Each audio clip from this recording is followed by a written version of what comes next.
Hi, everybody, and thank you for joining us. My name is Tiffany Payton, your 13 now anchor for this evening. I do want to give you all an update of some of our top stories that you should keep your eyes peeled for in our 9 p.m. newscast on My 4 and our 11 p.m. newscast on Channel 13. So we have exclusive new details from Fort Ann about the 14-year-old that was shot and killed.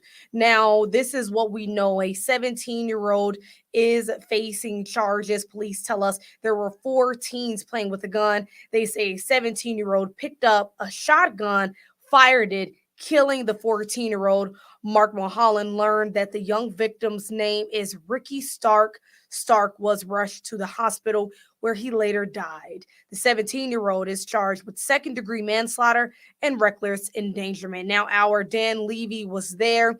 He will have a closer look on the story coming up in our 9 p.m. newscast on My 4. Now, I do want to quickly speak about our next story here. I think it's an interesting story, and I want us to get to it.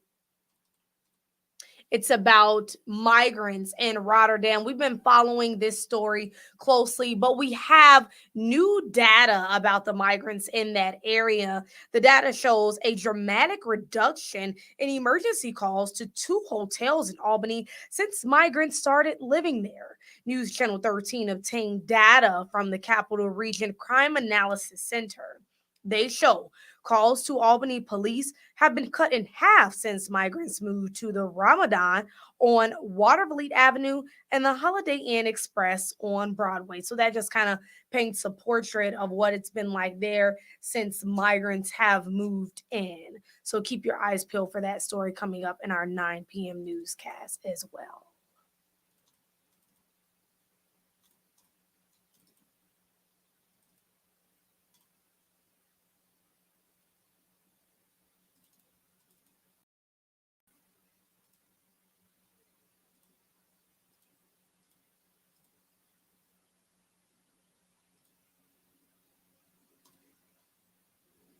So you can see some migrants there as well. Now, I do want to talk about the public safety event I attended today. Now, the topic of discussion at this Troy City Council meeting was police encrypting their scanners. Now, the police told the council they want to keep their live radio transmissions from the public, and the Troy police chief made his case as well as the assistant chief.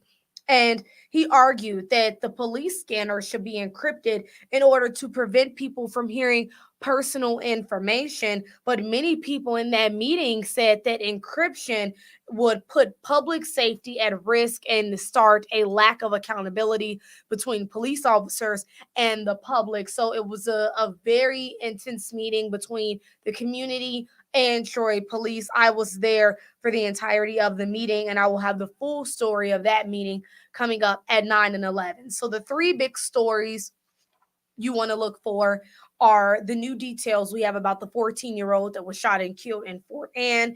You want to keep your eyes peeled for the violence reduction since migrants have moved into hotels in Albany.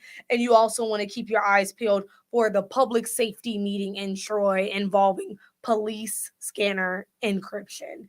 So that's the latest what we have here from News Channel 13. Please be sure to tune into our 9 p.m. newscast on My 4, as well as our 11 p.m. newscast for those top stories and, of course, live weather updates. Tiffany Payton, I'm going to be signing off. You all can reach me at Tiffany Payton News on Facebook, as well as Tiffany Payton TV on Instagram and Twitter. Have a good night.